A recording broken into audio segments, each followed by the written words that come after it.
This is the American Dream, Dustin Rhodes, son of a plumber, daddy, and you're listening to the Bob Culture Podcast.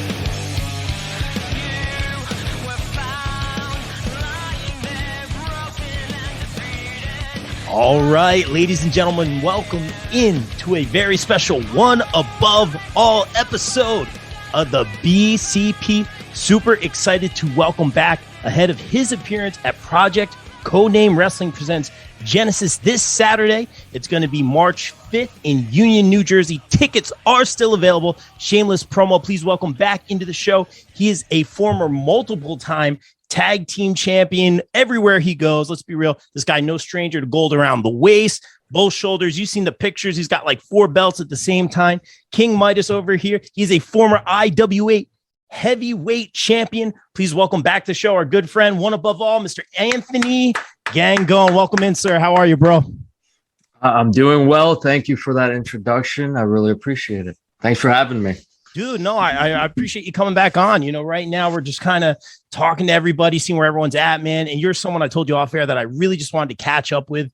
I love the stuff that you've been doing in Titan. I can't wait to talk about that in a little bit. Shameless promo. But let's not bury the lead here. Again, guys, this Saturday, Project Codename Wrestling presents Genesis in Union, New Jersey. Come out, support. It's going to be a great show. Mr. Gangone putting out some great promos. We'll talk about that in a little bit. Taking on Sebastian Cage. I don't think someone you're a stranger to. We've seen him a lot here in the Northeast. This is the backstage interviewer going off of me right now. Your thoughts going into that one, sir? Well, I was a late addition to the project, okay. And maybe 3 weeks ago, and then shortly after that, I saw my opponent, and it was Sebastian Cage, who I've only wrestled one time in a singles match. And I wrestled him also in a multi-person match as well.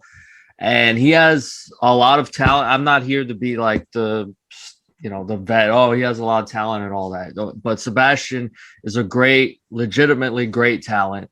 Every time you see him in the ring, he gets crowd reactions. Even if no one knows who he is at that point, by the end of the match, he always gets crowd reactions.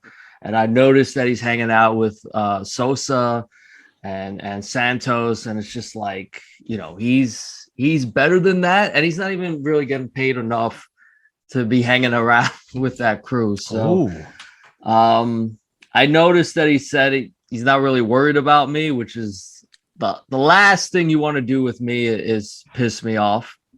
Facts. I love proving people wrong.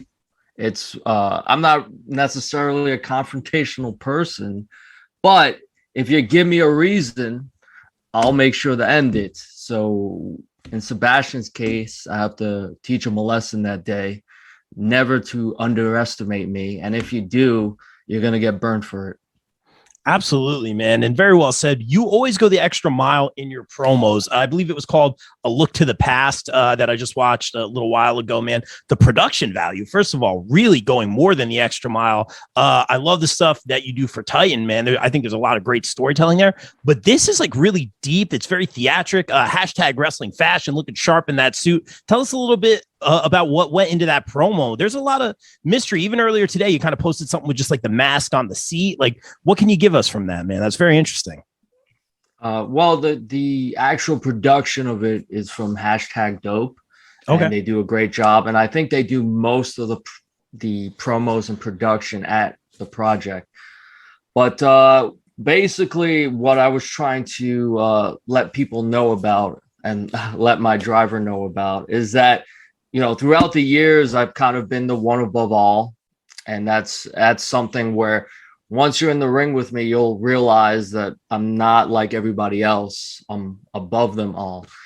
But initially, when I first started wearing the mask, it was a mask that everyone would wear within my group. And then later on, I kind of just grew it into being the main leader of it. And maybe I lost myself in that. Maybe I lost being above everyone when I should have been down with the people, and that's kind of what my mindset is when it comes to this. I feel like when you gain some sort of success, you kind of lose that hunger as you go up the ladder. And I kind of feel like possibly that may have happened. And I feel like I've never really shown the true full potential of who I am. I've shown glimpses, but I've never truly captured that. And that's kind of what I've been striving for. And this match is the perfect reason to do it. I love this. And I love that you said this. I like this guy a lot. This is why I wanted you here, man, because I always pay attention. And let's be real, in this business, I've seen a lot of people succeed that have gotten to that professional level during a pandemic, no less. It's crazy. But I always pay attention to how people handle success in a business where, let's be real, the spotlight is literally on you guys the whole time. You have your own entrances. You are booed. You are applauded. Like, I get it. It's almost like a catch-22 in a way. But I love that you're cognizant of that. And you're always kind of going the extra mile. I think you even said it yourself. You're not like everyone else. And I see that not only in your promos, but in your moveset. I got to start here. Dreams by the Waterfall. We talked a little bit about it last time. Even though, like you're usually like the bad guy pulling back the curtain a little bit. We always get a pop for me and David Adams, Dreams by the Waterfall. It's such an innovative move, kind of like almost like a torture rack variation onto the knee, man. And again, I'm outside the ring. I don't know what I'm talking about. How did you come up with that, man? And why that move? Because I think it's so different and it's so extra mile, like everything that you do. Well, it took me a long time to find the right finisher for myself. And when it took years to find the right finisher. And I always kind of had this idea of taking the water slide maneuver that Cesaro used to do back when he was in Chikara and kind of use it in a way with the GTS. So eventually I finally did it. And the first match I did it, the person actually kicked out. It was at Limitless Wrestling against Connor Murphy. Yes. And but it got such a reaction and I was so close to winning that I thought maybe if I fine tune this, that it could be something that I end people with. And ever since then, not a single person has kicked out of it. It's been like 4 or 5 years at this point. Every time I hit it, my knee goes right into the person's face and it puts them to sleep. Some people call me Dr. Sleep. So I like that. Yeah. So yeah, that's kind of my creative aspect when it comes to that. And I'm always I get bored with myself and I try to introduce new things, whether it's something that I put my own spin on or something that I haven't used before. But I don't want the audience to be bored and I don't want to be bored myself. So that's kind of where it all comes from. And dude, and that's why you're always amazing to watch. That match with Arcadia, phenomenal at Titan, and we'll talk about that in a little bit, man. But you mentioned Cesaro, man, obviously recently, hopefully available to take bookings everywhere. The thing I do love about, I always look for the silver linings and things, is there is opportunity right now. A lot of you guys work in the Northeast here can work with a lot of the national talent, even more so than usual. It's very cool to see. We always joke, what's Sid Zaro doing in the Impact Zone? But like, is that someone you'd want to work with, like Cesaro, or have you already? I know by the time I joined wrestling, he was already signed to WWE. But yeah, I mean, that's, I'd love to face anybody. But I mean, Cesaro, speaking about someone that always changes it up, he's someone that always changes it up. And it's, I admire that, especially when you get to that level where you're on TV for, almost 10 years now for him. And for him to constantly change up his moveset and introduce new things, I think that that's something to be admired. Because not to say that people, I don't want, lazy is not the right word, but, people come to see their greatest hits, Yes. But Cesaro always takes that chance in trying to see if he can create a new hit with certain things. Dude, I love the way your mind works, and I love that you said that. I'm aging myself, but I remember seeing him at a ice hockey rink in Edison, an ROH show. He did the no-handed, was a Claudio Castagnoli, I think at the time. Yes. Did the no-hand airplane spin. I was waiting for him to bust. Oh, so good, dude. I was waiting for him to bust it out on TV. He did it at the WrestleMania where no one was in the crowd, obviously during the lockdown, but we still popped for it. But he's amazing. I always put this over on commentary because I think it's a huge deal, man. And you fought a lot of these guys. Let's be real. You beat a lot of them. The dub over Cody Rhodes. I always bring that up, man. You have done so much. Who would you want to work with on that national level? And you have probably worked with a lot of them already, beat a couple of them already. Who would you want to work on that national level that you haven't yet, because there is opportunity? And then also on the indie level, because I'm sure there's someone that you've been like circling or crossing paths with that you just haven't been able to face off with one-on-one yet. Yeah. Anytime I get these questions, I'm not like super keen on pinpointing one specific person, because it's always like, I always feel like I'm going to forget somebody. So in reality, I think that, I'm willing to face anyone, and every match creates a new opportunity to showcase myself and showcase a match that would be different from any other match, because everyone's different. Everyone works in a different kind of way. I think on a national level, there's thousands or hundreds of great wrestlers and people I would love to face that I've watched before, Bryan Danielson or CM Punk and stuff like that. But I think the thing that would be the coolest for me would be if I was able in some sort of way to face Private Party, because that was who I started wrestling with. So that would be a cool thing to do. Who'd be your partner in that one? Who would you pick as your partner to take them on? Well, let's make it a handicap match. Yeah. Or maybe it could be, I don't know. Keith Lee seems to enjoy facing Isaiah and throwing him. So that's fair. Hashtag here for that one. I love that answer, man. You talk about, being different. You talk about putting on like matches that keep you interested, that keep the crowd interested. That's what I love about you. We got to talk about that match with Arcadia at the last Titan event, man. That was something special. You knew it would be going into that one. The amount of, I want to use the word like escapism or reversals in that match. Arcadia just going through the ropes. You finally, getting the victory at the end of that one. Shameless promo. I think it's up now on Mobify TV. Check it out. Dude, what a great match. What was it like working with him, and how'd you feel coming out of that one? Well, Arcadia is like a hidden gem. And I hate to say that, because anybody that's in the area knows that already. Yeah. And he's kind of like a wrestler's wrestler. And that the wrestlers all know how great he is, and he kind of takes a limited kind of booking situation on his own, because he has plenty of responsibilities. But he's just such a great wrestler, and I relate to him more than any other wrestler when it comes to like his mindset. And I've wrestled him before in like a 3-match kind of best 2 out of 3 kind of situation. And this was the first time I've wrestled him in maybe 4 or 5 years, and he's just as good then as he is now. I think we have a lot more that we can do. I think that us facing that title was more like dipping the toes back into our feud. And I would love to continue wrestling him in any other kind of capacity, because he is truly one of those guys for me, that I can think of that he deserves a lot more, and maybe he will get a lot more, but I'd like to face him a lot more as well.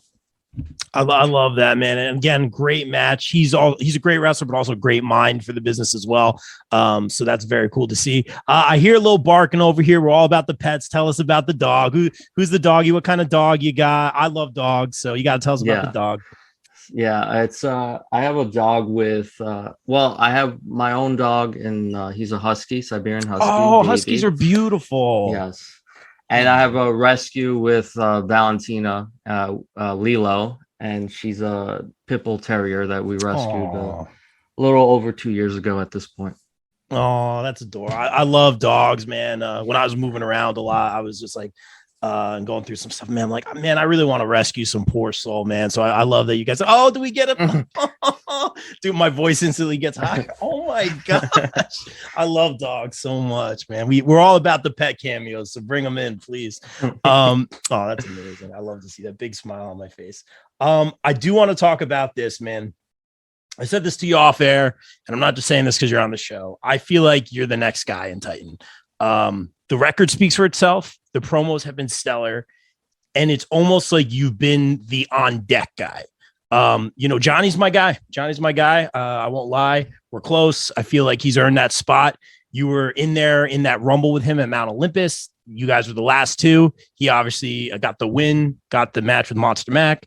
The rest is history. He's the new title holder. You did defeat Monster Mac, I believe, at the next event. I wasn't at that one, but you're the guy. And I love the promos that you had when Mac was a champion, just saying like, hey, I've been here like pretty much since day one. I will say this on the record, you never seemingly get involved in the drama, which is something that I love about you.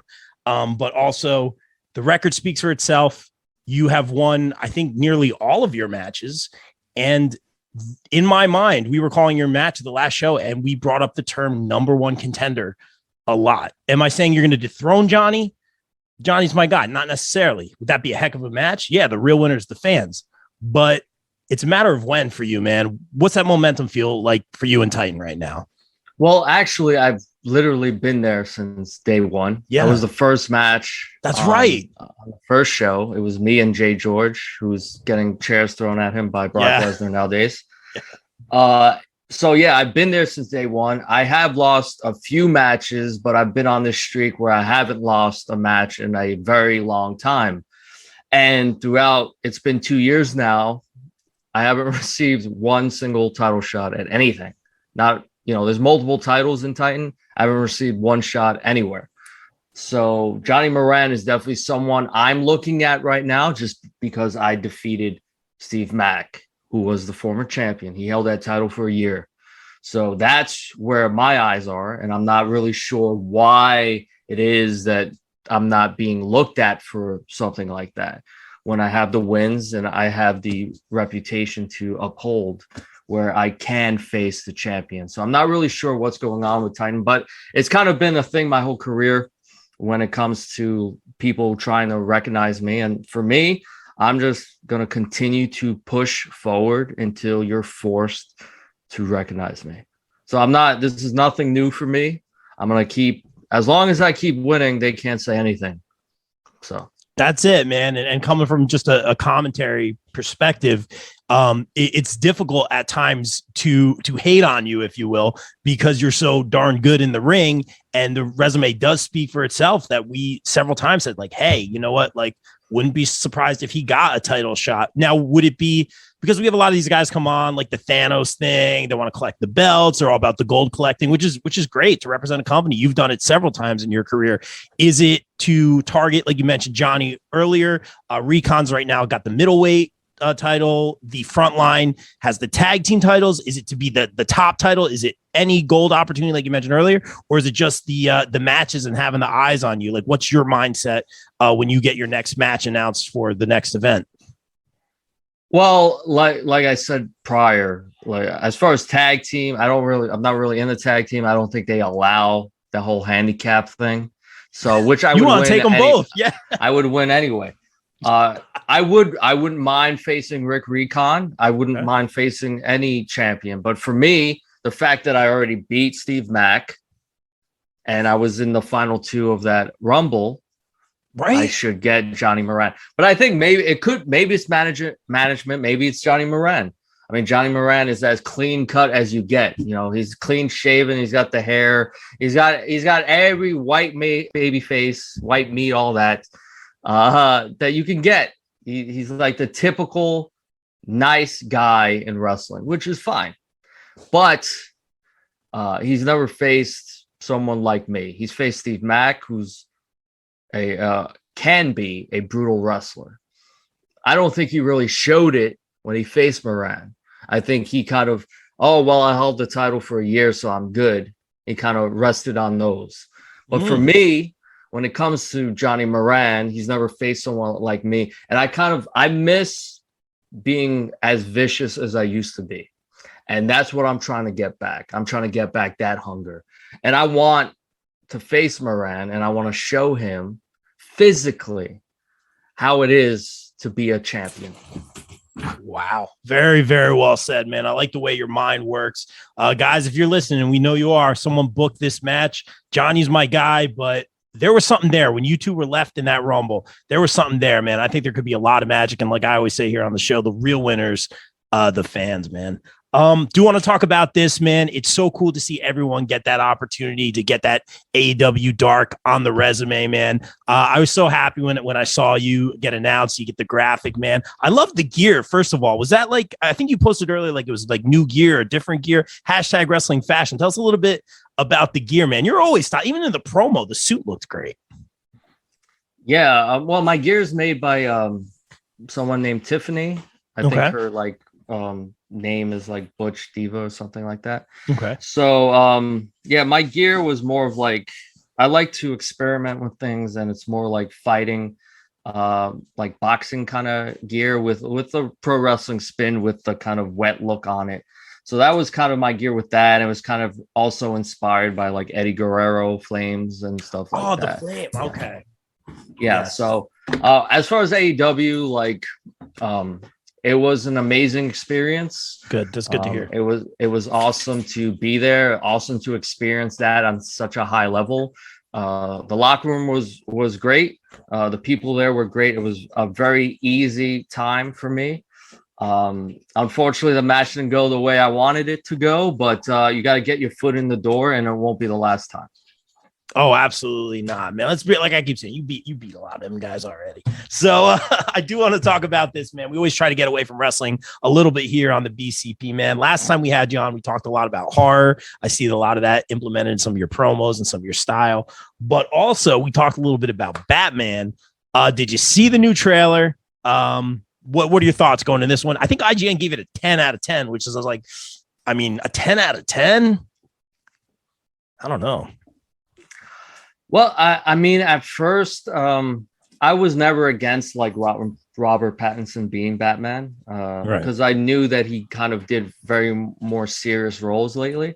Yeah. Kind of on the independent level, and I respect that. I mean, Twilight was like 12 years ago at this point. Like we can get over it. That's fair. Some of the promos for television kind of worried me because it seemed more like a romantic drama with Catwoman, and I don't know if that was because Valentine's Day was going on, but I am very excited to see it. My Batman was always Batman the animated series. That's my Batman to me. Kevin Conroy. That's right. Yes, Kevin Conroy. And I know they're doing a new Batman show on HBO Max that's animated called the Cape Crusader, I believe, and it's kind of done by the same Matt Reeves, who's the director of this one. Bruce Timm's involved, so I have high hopes for that. But yeah, I'm very excited for it. I'm trying not to hype myself too much because it has very high scores right now. But hopefully, I'll get to see it this weekend. Yeah, man. Let me know what you think after you see it. I can't wait to check it out. I'm a big Batman guy. I love that you said Kevin Conroy in the animated series. That show, ahead of its time. Brilliant. We were throwing it on the other day, man. There's some great I think they were having the card game and they were all telling their stories, the interaction with Batman. Almost got them. Look at you. The episode. Yeah. You know, the big twist at the end, man. Kevin Conroy is great. Who was your favorite movie Batman? I did not buy into Christian Bale, amazing actor. I will die on this hill alone, man. I was not into any of that. I'm the only one, man. I just did not. Christian Bale, brilliant actor. I did not buy into him as Batman. Didn't believe the character. Couldn't get into it. Everyone loves it, man. Who was your favorite? Was it Christian Bale? It was for a long time, but it was because I think the like oversaturation of those films kind of like That's fair. Like contrarian in me kind of like turned against them. Like the movies are great still, but I'm not really a fan of his Batman or Bruce Wayne. Right, exactly. At this point, it was more, the Joker or like, Bane was an interesting version of Bane, even though the word. I would love to see, actual like Hispanic or Spanish Bane for once, he is in the comics. Exactly. But you get it. Yeah. For me, I think right now I would say live action would be Michael Keaton as Batman. Yeah. That's my answer. And it's weird. Like, I feel like they never like for me, I love the 60s I'm aging myself, but I love the 60s Batman. I thought it was fun. Very different than everything else, not true to Batman. I think the animated series, like you said, is the most true to Batman, but I never felt like to me, Hugh Jackman, Wolverine, Gal Gadot, Wonder Woman, like no quite Ryan Reynolds, Deadpool. Like you can go on and on to Spider-Man, you can have a debate. But like with Batman, I feel like it was never like synonymous with anyone. Like you said, there were so many. So I have to go Keaton by default, man. That's just where I am, man. Yeah. But do you ever do any of the Arkham games? Any like the video gaming or anything like that? Yeah. So good. I'm not a big gamer, but I did play those games. Yeah.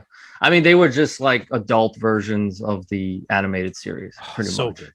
So you know the deal. I didn't buy Arkham Origins, and the only reason I didn't buy it, that's the only one I didn't buy, is because Kevin Conroy did not do the voice of Batman in that one. Didn't buy it. So. Well, I actually thought it was a pretty good game. So really? Maybe you might want to revisit that. I actually thought Arkham Knight was the worst of the three. The original three. They were all good. Sometimes they get very Batmobile like reliant with the horses and stuff, but I loved all of them, man. What else? I always like to ask outside wrestling questions. What else besides, like, you obviously mentioned a little bit of the gaming, Batman stuff? Like, do you play music? Do you do photography? Are you in? I feel like you would be like really good at some sort of like art or painting or anything like that. Outside of wrestling, man, is there any other creative endeavors that you have or something interesting that we want to know about you? No, as far as like actual art, I'm not very good at drawing. I wish I was. It's a aspect that people have that I am very envious of. I think writing would be the really? Thing. Yeah, I just kind of write on my own when it comes to that. But like screenplays or stories or poetry or music or it'd be like stories and screenplays and stuff like that. Yeah, comics. Like nice. I can write them. I can't ink them or draw them or anything like that. Yeah. That's very cool, man. I love it. I love that, man. I do want to ask you this one. I ask everyone who comes on now that I'm still getting my start in the business. It's been about a year with the behind the curtain stuff. Still learning on commentary, man. I very much hold you in high regard, and I count your opinion very highly in this one, man. So hit me with it, the good, the bad, the ugly. What advice would you have for someone like me up and coming on commentary right now? I think the only thing that I would say is that, keep that energy. If you're excited, the person that's watching would be excited, and always be respectful to the fans. I know there's like different ways of doing commentary nowadays, but for me, and I think universally, if you respect the wrestlers in the ring, then everyone's better for it. Yeah, very well said. And I appreciate that, man. I do want to be respectful of your time, man, but I always got to ask this one before we get out of here, man. And thank you again for making the time. It's good to have you back on and get to know you a little bit better. Cliche, but we always ask this one before we get out of here. You've done so much in this business, man. Gold everywhere you go. You've had the opportunities. We asked you this last time. We'll ask you again, man, because we've heard all the answers. Some people want to open a school, just want to travel the world, get the opportunities. You've been in that AEW locker room. Like I said, you beat a lot of those guys, man. What are the goals for Anthony Gangone moving forward? I guess for me, it would be, just continue to go out there and prove myself regardless of any obstacle in my way. Continue to be an honest actor when it comes to life. Continue to keep the people close to me happy and be the best person that I can be, for no agenda at all, but just to be a good person. I love that answer. And it's a perfect place to end it. But I do got to ask you this one time, because I did have it on the sheet here. Totally swerving here. That was a great way to end it. But you're really good in those promos, man. You're great in the ring. Did you ever think about doing like the acting or the voice acting? Have you ever done anything like that? I actually haven't. I directed one commercial one time. No way. It was for like merchandise and stuff, but it was a lot of fun, and like a lot of people were kind of impressed by it, which I had no budget or anything, just me and my Adobe Premiere, I guess. But awesome. Yeah, I mean, I don't know if I would be great at voice acting.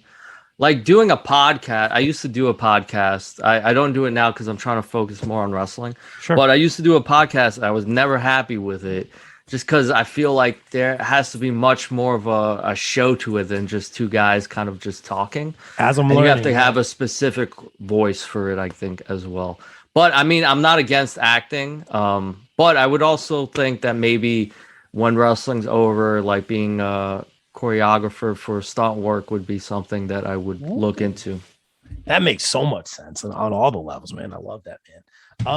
But dude, like you talked about this earlier, man. We want to talk about you being very different. You obviously, in my mind, stealing the show everywhere you go, man. But we've got to talk about this. We are all about the shameless promo here on the BCP Television, where they can get the merch, the 8x10s, the follows on social media, all that good stuff. I'm not great at this stuff. So on Twitter, it's at Anthony Gangone. I think on Instagram is at Anthony Gangone _ I have a pro wrestling tee store. Hopefully I'll get new merch within the next couple months. So look out for that. I'm also on Facebook under Anthony Gangone. And yeah, I guess that's it, right? You have 8x10s? Not currently, no. Okay, I was gonna say we do. I'm looking over here. We do not have Gangone on here, so we need to change that, man. I'll definitely pick one up. Well, next I gotta get you one. Oh man, I got you. No, we support it, dude. Thank you so much, man. We support everyone that comes on, dude. Thank you for making the time, man. You're killing it. I'm gonna say it again. I think he's the next guy at Titan. Johnny's my guy, but I'm just saying down the line, we'll see what happens. Mr. Gangone, stay safe out there. Continue success moving forward. Thank you so much for your time. Thank you for having me. And remember, the show is March 5th. At the Boys and Girls Club in New Jersey. Go check out the project this Saturday. What a pro. Shameless promo, Union, New Jersey. I love it. And guys, like we always say here on the BCP, everyone stay safe, stay positive, take care of each other. We out. Peace.